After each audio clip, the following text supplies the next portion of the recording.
Welcome to my channel Swathi's creative spot. ఇవాళ మన ఛానల్లో ఏ సాసెస్ లేకుండా ఎగ్ న్యూడిల్స్ ఎలా చేసుకోవాలో చూద్దాము. ముందుగా న్యూడిల్స్ని ఉడికించుకోవాలి. దానికోసం మరుగుతున్న నీటిలో సాల్ట్ ఇంకా నూనె వేసి 80% వరకు ఉడికించుకోవాలి. ఇప్పుడు వేడి వాటర్ని వంపేసుకొని ఒకసారి చల్లటి నీళ్ళలో కడిగేసి వడకట్టుకోవాలి. ఇప్పుడు ఒక బౌల్లో 4 ఎగ్స్ తీసుకొని బీట్ చేసుకోవాలి. పూర్తిగా బీట్ చేసుకున్నాక కొంచెం కారం, కొంచెం ఉప్పు ఇంకా చికెన్ మసాలా వేసుకొని మరోసారి బీట్ చేసుకోవాలి.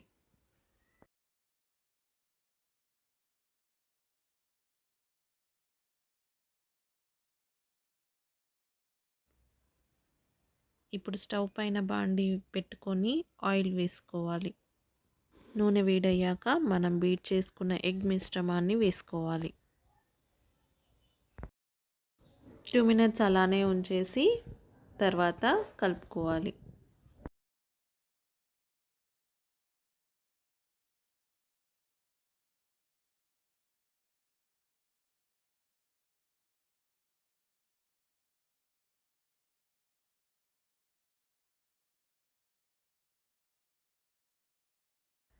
మనం ఎగ్స్ని కలుపుతూ ఉండగానే ఇలా పెద్ద పెద్ద పీసెస్గా ఉంచుకోండి. తర్వాత క్యారెట్స్, క్యాప్సికమ్, ఆనియన్స్, పచ్చిమిర్చి వేసుకోవాలి.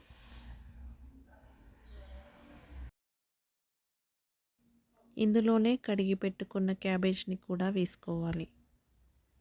తర్వాత కరివేపాకుని వేసుకోవాలి. పూర్తిగా మిక్స్ చేసుకొని హై ఫ్లేమ్లో టాస్ చేసుకోవాలి.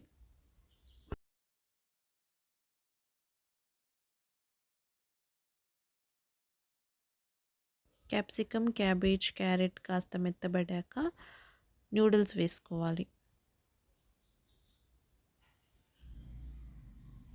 ఒకసారి కలుపుకొని అందులోనే కొంచెం కారం, కొంచెం ఉప్పు ఇంకా న్యూడిల్స్ మసాలా వేసుకోవాలి. ఇక్కడ నేను కిచెన్ స్టార్ వాళ్ళది న్యూడిల్ మసాలా యూస్ చేస్తున్నాను. ఇది ఏ సూపర్ మార్కెట్లో అయినా దొరుకుతుంది. పూర్తిగా కలుపుకొని అందులోనే లాస్ట్లో కొత్తిమీర కూడా వేసుకోవాలి. న్యూడిల్స్ని కూడా హై ఫ్లేమ్లో టాస్ చేసుకోవాలి. అంతే, ఎగ్ న్యూడిల్స్ రెడీ, సాసెస్ ఏమీ లేకుండా. Please subscribe to my channel.